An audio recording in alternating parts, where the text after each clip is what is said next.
Sobat Film. Kali ini Mimin mau mereview sebuah film di mana cerita ini dimulai dengan memperlihatkan dragon yang saat itu mengunjungi Kochun ke negara Prancis. Saat itu, Kochun sudah menikah lagi dengan seorang wanita bernama Yao yang sangat mirip dengan mendiang istrinya dulu. Le thé, monsieur? Kedatangan dragon ke sana bukan tanpa alasan. Ia memberitahu Kochun jika Cham Kan-sing telah bebas dari penjara. Kam-sing kini bekerja sama dengan seorang mafia asal Taiwan yang bernama Chow untuk mengincar Kochun. Ternyata mereka saat ini sudah berada di Prancis untuk mendatangi Kochun. Chow memiliki dendam pada Kochun karena Kochun lebih dipercaya untuk mengelola uang peninggalan atasannya. Chow merasa dirinya lah yang sangat pantas untuk mengelola uang tersebut. Singkatnya, mereka pun telah sampai di rumah Kochun. Mereka langsung mengepung Yao yang kebetulan ada di sana. Karena Yao tak menginginkan kedatangan mereka, ia pun langsung mengusir mereka semua. Ternyata Chow telah merencanakan sesuatu. Ia langsung membunuh semua angkutan yang ikut dengannya untuk mengambil alih uang yang akan diserahkan kepada Kochun. Sementara itu, Kochun dan Dragon yang saat itu sedang latihan menembak dikejutkan oleh salah satu pegawainya yang datang dengan kondisi sekarat. Saat mereka kembali, Chow telah pergi dari sana. Mereka pun mengecek keadaan sekitar. Ternyata Yao telah disandra dan mereka langsung diserang oleh anak buah Chow. Dragon lebih dulu masuk ke dalam, disusul oleh Kochun yang langsung melakukan serangan. Aksi baku tembak pun terjadi di sana. Mereka pun berusaha melumpuhkan semua musuh-musuh yang ada di sana. Betapa terkejutnya Kochun saat menemukan istrinya dalam keadaan sekarat dengan kondisi kandungan yang digugurkan secara paksa. Dalam keadaan sekarat, Yao meminta Kochun berjanji untuk menyembunyikan identitasnya sebagai dewa judi. Ia juga tak boleh berjudi selama 1 tahun. Melihat video yang ditinggalkan oleh Chow,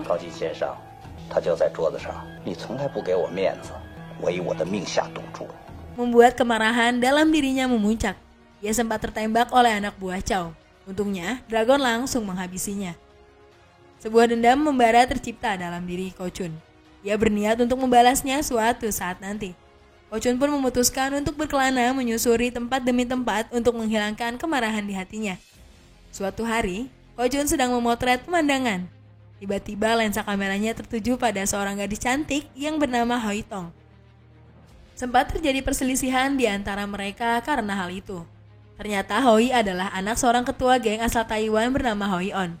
Hoi On justru sangat welcome kepada Kochun walaupun Hoi Tong merasa risih kepadanya. Kemudian, Hoi On menyuruh putrinya untuk kembali ke Taiwan karena sedang terjadi perselisihan di dalam geng mereka. Setelah sedikit berbincang, Hoi On pun mengajak Kochun untuk ikut berpesta bersamanya. Hoi On menyuruh orang-orangnya untuk mempersiapkan semua yang ia butuhkan.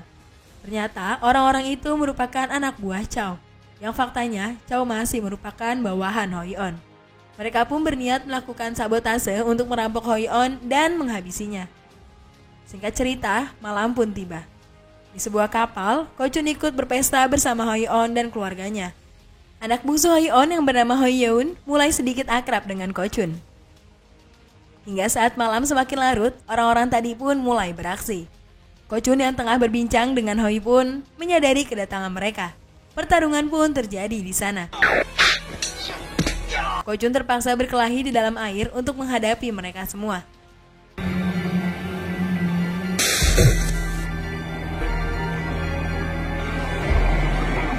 Sementara itu, di atas kapal Hoi On berhasil dilumpuhkan. Ia terluka sangat parah. Sebelum meninggal, Hoi On berpesan kepada Kochun untuk mengantarkan anak bungsunya ke Taiwan. Kochun langsung membawa Yeun untuk segera meninggalkan kapal yang akan segera meledak. Kejadian itu akhirnya sampai pada polisi Cina daratan. Kochun dan Hoi Yeun yang selamat langsung diciduk oleh para polisi, kemudian dibawa ke kantor polisi. Para polisi memperlakukan mereka dengan sangat buruk. Untung kepala polisi bernama Kapten Ching datang ke sana. Ia memperlakukan mereka cukup baik karena mereka belum terbukti sebagai tersangka. Tak lama, Kapten Ching pun mendapatkan sebuah telepon yang membuatnya harus pergi meninggalkan kantor. Kesempatan itu pun dimanfaatkan polisi tadi untuk para wartawan yang datang. Untungnya, Kochun dan Yeun berhasil kabur dengan cara melawan anggota polisi itu. Mereka menggunakan mobil polisi untuk segera pergi dari sana. Kapten Ching yang mengetahui kejadian itu sangat murka. Ia bergegas untuk memburu mereka berdua. Di tempat lain, Ko Chun dan Hoi Yun berhasil mengamankan diri dan menginap di sebuah hotel kecil. Sementara itu, Kapten Ching terus mencari keberadaan mereka. Ia yakin jika Ko Chun belum pergi jauh dari sana. Malam harinya, Ko Chun berniat menghubungi Dragon. Wei. Namun penjaga hotel yang bernama Yuyu malah menggodanya dengan berpura-pura sebagai gadis penghibur.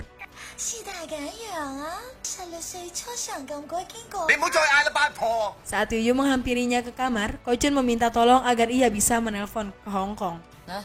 Wei,我姓高嘅，係好唔該。 Tak lama, Yeon pun datang dan memberitahu jika uang pemberian mendiang ayahnya telah habis. Di tempat lain, seorang pemuda bernama Siu Fong berhasil membodohi beberapa orang dengan trik liciknya. Kemudian Ko Chun tiba-tiba berada di sana, karena ternyata Siu Fong yang telah membodohi Yeon. Ko Chun menantangnya untuk bermain lagi bersama Yuen. Sebelum bermain, Ko Chun terlebih dahulu menghipnotisnya. Dengan modal $100 yang berniat membalas kekalahannya tadi, 我20點啦！我台面嗰隻明明係煙嚟嘅喎，仲你眼瞓？副牌係你嘅，原都服輸啊嘛。 karena terus-terusan kalah, Siu Fong pun melakukan sebuah trik tipuan yang membuat semua pengunjung segera pergi dari sana. Ternyata Yuyu dan Si Fong adalah kakak beradik yang memang bekerja sama untuk menipu para pengunjung. Yuyu berusaha menghentikan Ko Chun dengan mengancamnya. 你叫咩名啊？ Namun dengan tenang, Ko Chun bisa balik memojokkan mereka. Saat mendengar siaran radio yang memberitakan tentang Ko Chun dan Hoi, mereka semua pun menjadi tambah ketakutan. Ko Chun meminta Siu Fong untuk membawanya kepada seorang ahli penyeludup imigran gelap yang dijuluki Tiga Raja Wali. Ko Chun menjanjikan upah $3 juta jika berhasil membawa mereka ke Taiwan. Di saat yang sama, pasukan Kapten Ching telah datang dan memegang mereka.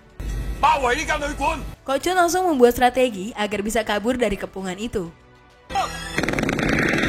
Kemudian, mereka pun bergegas kabur melewati terowongan rahasia. Sebuah ledakan besar terjadi. Untungnya, Ko Chun dan yang lain telah berhasil keluar dari sana. Mereka menggunakan seragam polisi untuk mengelabui para polisi yang mengejarnya. Ko Chun terpaksa harus menggendong Yuyu karena ia terkena jebakan. Saat melarikan diri, salah satu dari mereka tertangkap. Tak lama, seorang petinggi polisi datang dengan membawa seorang intel Cina bernama Cheung Po-sing yang memiliki ilmu spiritual yang tinggi. Ko Chun yang lainnya terus berusaha kabur dari kejaran para polisi. Ternyata Yuyu adalah penggemar berat dewa judi. Dia tak tahu jika sang idola ada di dekat dirinya. Pengejaran terhadap mereka ternyata terus berlanjut. Para polisi terus mengejar untuk menangkap mereka semua. Mereka terus berlari hingga memasuki sebuah kampung. Dalam pelarian itu, Yuyu tak sengaja menjatuhkan foto idolanya yang memaksa Ko Chun untuk kembali mengambilnya. Karena hal itu, keberadaan mereka pun berhasil diketahui oleh para polisi. Siu Fong sempat terpojok dan hampir tertangkap oleh Kapten Ching. Untungnya, Ko Chun datang tepat waktu. Pada akhirnya, mereka berhasil melumpuhkan sang kapten. Singkat cerita, mereka berhasil kabur dengan menculik Kapten Ching. Tapi di tempat lain, seorang anak buah Chow yang tertangkap polisi diintegrasi oleh Pong Sing untuk mendapatkan informasi rute pelarian Ko Chun. Sementara itu, Ko Chun dan yang lain telah berada di kapal Raja Wali untuk menuju ke Taiwan. Raja Wali terkejut saat melihat Kapten Ching ada di sana. Karena faktanya, Raja Wali adalah intel Taiwan yang menyamar demi melawan dominasi pengaruh Cina. Hingga akhirnya, keributan pun terjadi yang menyebabkan Raja Wali tewas tenggelam. Untung, Ko Chun sempat mendapatkan kartu identitasnya. Singkat cerita, mereka pun telah sampai di Taiwan. Ho Yeun pun menghubungi kakaknya agar ia segera dijemput. Sementara itu, Kapten Ching terlihat sangat senang saat mengetahui dirinya berada di Taiwan. Mengira jemputannya udah datang, Yeun dan Yuyu pun diculik oleh orang suruhan Chow. Melihat hal itu, Hoi Tong langsung mengajak mereka pergi ke suatu tempat.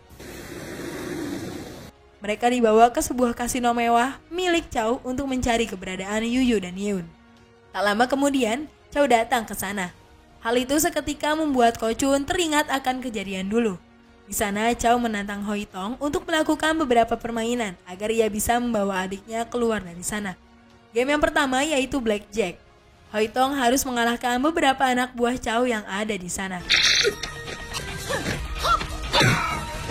Permainan yang kedua, Chow berhasil mengalahkan Hoi Tong karena ia bermain dengan curang. Permainan yang selanjutnya, Xiu Feng menantang Chow untuk bermain besar kartu. 無論你因住冇命。好啊，你先抽。 Ko Chun yang menyadari kelicikan Chow pun turun tangan untuk membantu Hoi Tong membuka kartunya. Chow sangat terkesan, ia menganggap Ko Chun bukanlah orang sembarangan. Ia curiga bahwa dia adalah dewa judi sesungguhnya. Ko Chun mengelak untuk mengakui karena ia masih terikat janji dengan mendiang istrinya. Kemudian sebuah tipuan dibuat seolah-olah Xiu Feng lah dewa judi yang sebenarnya. 你真是赌神吗？冇錯，我就係賭神。 Meski tak yakin jika Xiu Feng adalah dewa judi, Chow menantangnya untuk berjudi bersamanya 3 hari lagi. Setelah itu, mereka semua pun bergegas pergi meninggalkan tempat tersebut. Hoi Tong pun mengajak mereka semua ke rumahnya. Di sana Hoi Tong sangat terkesima dengan dewa judi idolanya. Yuyu yang khawatir dengan adiknya takut jika sesuatu akan membuat hatinya kecewa karena Yuyu tahu jika ia semua hanyalah sebuah sandiwara. Karena Yuyu harus terus mengoceh, Ko Chun menggendongnya ke kamar. 我咩唔敢啊！ Sementara itu, Hoi Tong berniat menghabiskan malam dan menuruti apapun yang Xiu Feng mau. Sebelum melakukan itu semua, Hoi Tong mencoba mengujinya dengan menanyakan cincin gioknya, memberinya coklat, dan mengajaknya berfoto. Menyadari Xiu Feng bukanlah dewa judi yang asli, Hoi Tong pun langsung menyerangnya. Mendengar keributan itu, Ko Sun segera datang. Ia meyakinkan Hoi Tong bahwa mereka ada di pihaknya. 2 hari lagi akan melihat dewa judi yang asli saat pertandingan judi melawan Chow. Di tempat lain, Chow terlihat sangat marah saat melihat anak buahnya yang telah membunuh Hoi On. Ia dihentikan oleh Cheung Po Sing. Di sana, mereka membuat kesepakatan bekerja sama untuk mengalahkan Ko Chun. Keesokan harinya, Ko Chun dikejutkan dengan kedatangan Mr. Kam Sing. Ia disuruh oleh Chow untuk mengetahui siapa sosok dewa judi yang asli, apakah Ko Chun atau Xiu Feng. Saat itu Mr. Kam Sing beralih memihak Ko Chun karena ia telah kecewa dengan Chow yang sudah memotong tangannya atas taruhan judi. Ia meminta Ko Chun membalaskan dendamnya pada Chow. Belum selesai, ia bicara, tiba-tiba Kam Sing ditembak oleh anak buahnya Chow. Anak buah Chow langsung menyerang mereka untuk membunuh Ko Chun. Pertempuran pun terjadi di sana.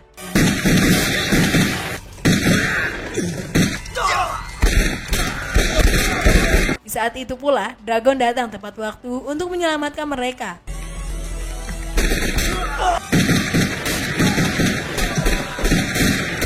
Saat pembunuh Hoi On akan menghabisi Hoi Tong, Yeon datang tepat waktu untuk menghajarnya.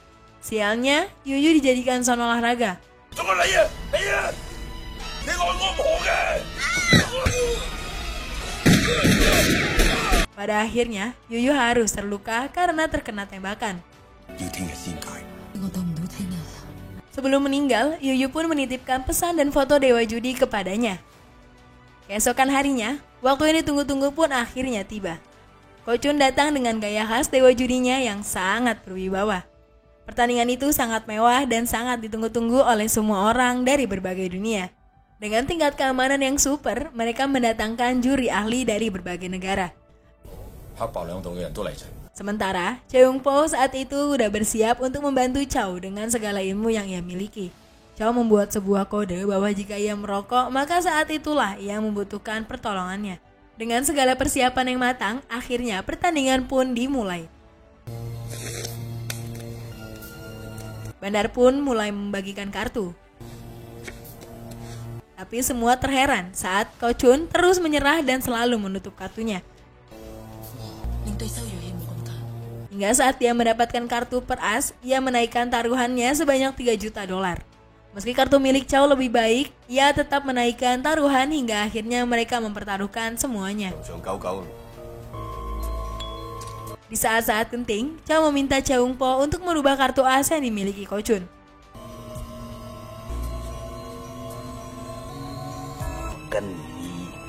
Hingga saatnya dia akan melakukan deal atas semua taruhan itu. Tiba-tiba, ia menyerah dan merelakan semua taruhannya dimenangkan oleh Chow. Dari kejadian ini, Ko Chun menyadari bahwa ada yang gak beres dalam pertandingan ini. Pertandingan kembali dilanjutkan.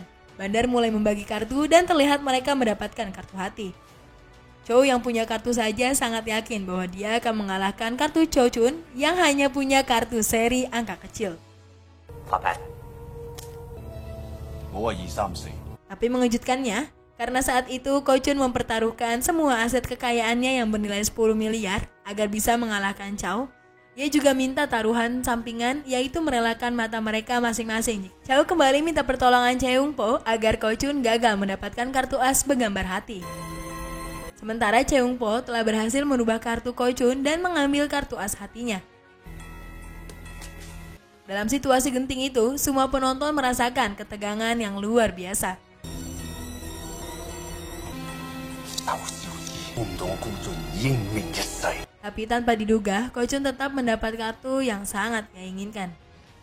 Kemudian terlihat anak buah Chow jatuh dari atas ruangan Cheung, dan saat itu pula akhirnya semua rahasia besar terbongkar. Faktanya, Cheung Po adalah sahabat Ko Chun yang sengaja dijadikan alat untuk menjebak Chow. Saat semuanya lengah, Chow berusaha membunuh Ko Chun menggunakan pisau yang telah ia sembunyikan. Justru hasil berbanding terbalik. Ko Chun akhirnya berhasil membunuh Chow secara sadis menggunakan samurai. Dragon sempat takut jika Ko Chun harus kalah dalam pertandingan ini. Dan film pun selesai. Gimana? Seru banget kan ceritanya teman-teman? Jangan lupa untuk terus dukung kita dengan cara di-subscribe, di-like, dan di-share channel ini. Supaya kita lebih semangat lagi untuk mengupload video-video seru lainnya. Thanks for watching and see you guys in the next video. Bye-bye!